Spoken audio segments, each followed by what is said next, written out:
then it would be so greedy for a government to also want to press harder on those 43 that have yielded, or of those 20, you know, or others. So, Chair, I will ask Chief Officer to then take us through. Just a point of order, Chair, before the CEC comes in. Senator? Yes, Governor, it's good to give that broad background. We like to ask some specific questions just about the things you've said. Yeah. Number one, with the negotiation with the national government about Bahati. Yes. What is the percentage housing the county government is getting? Number two, there is a report in today's dailies about people allocated this affordable housing, ending up selling them.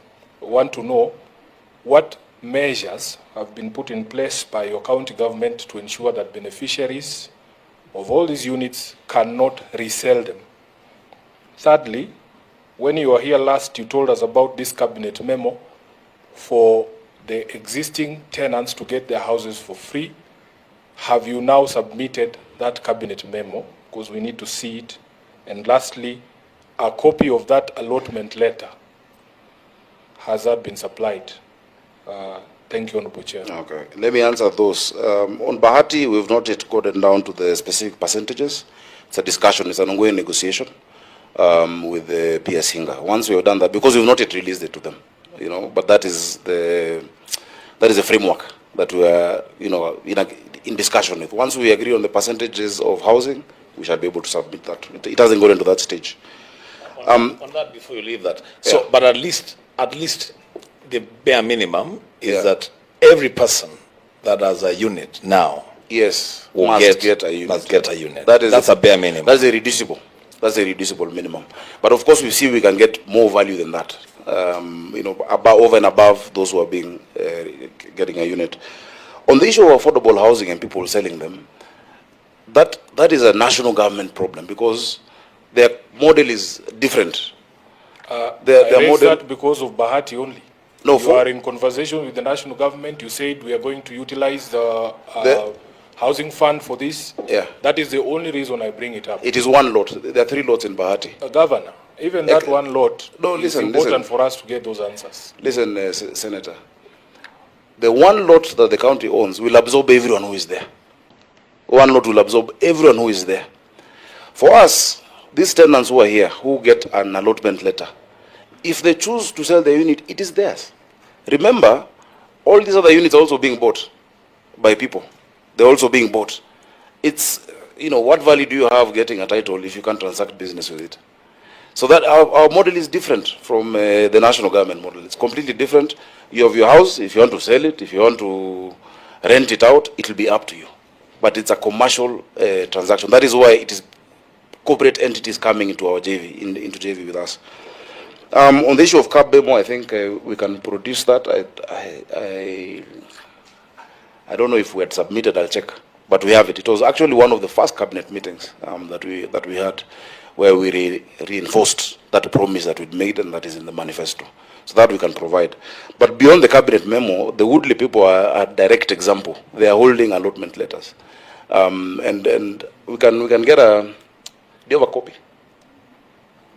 You know, Governor, it is this is the reason why we say we should always remember where last this conversation stopped. Yeah. Last meeting you had undertaken to provide those documents. We need to see them, and you know why I'm asking that we need to see them, given our previous interactions before the Energy Committee. That sometimes you say things, then you don't write them down. Senator, the issue of the allotment you can get. That's what I'm saying. It's a document. Before the end of the meeting, you'll have a copy. We spoke about it last time, so just provide it before. You'll get it. I just want to encourage you, Senators. I'm a very lenient chair, but let's try to speak through the chair. I want this to be a good engagement. Yeah, so that applies to both sides. Yeah, so Chair, I mean, those are very straightforward documents. They're public documents, and they should be found within this meeting. Of course, we'll redact the name of the person on the allotment letter, but it's just to show you how an allotment letter looks like, and the specific ones that we've already issued. That is only on where we've already issued allotment letters through our lands department. Our chief officer is here. Chair, I think that if the governor restricted himself to answering specifics. We would move a bit faster. Yeah. Specifically, what is about infrastructure? I think you should go to pointed answers, Governor, because if we sit here and listen to all these stories, we might not be here. We know what our position is on RMLF. We know what the position of our party leader is. Maybe you can tell us about your party leader's position. But let us answer the specific questions that have been raised so that Chair, we move a bit faster. Chair, if you remember what you've asked me, you've been very clear about infrastructure. And Yes. I think the point is just being able to summarize. So we have a lot of heads in the room who can be able to. So, Chair, on the public utilities, and if you ask a wide question, you'll get a wide answer. I can't summarize when you've asked generally about metropolitan planning.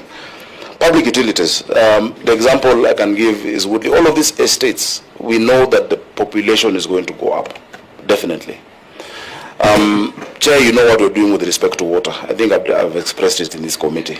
We've had a huge shortage of water in Nairobi. We've been able to increase 140 million liters per day. For Woodley, there's a new line that will affect Hurlingham, Kilimani, Kileleshwa, coming down from Kabete through to Olodume, to actually the junction of Kungu Karumba. That line will serve this estate and the estates around it, including Langata, that has never been getting water. Now we have a new line coming through Karen, which has never gotten by gravity from through Bomas of Kenya. And so, while you have done that, the point that I really want you to understand is that the Nairobi is water scarce. Yeah, we require 900 million liters a day, but we only had 525 million liters a day. We've added 140, but there is still a gap. There are two projects which I would urge you to help us sort out. On Northern Collector 2 and Maragua 4, that will add another 220 million liters a day to serve these estates. It can be done within the next 2.5 years. The financing request, again, is stuck at the national level. So, Chair, I think I'll leave it at that. Remember, with increased water, 75% of it then must be sewer provision. That is how you calculate it. At least with the Nairobi River Regeneration Program, we're doing a 1.8 by 2 meter trunk sewer, 54 kilometers.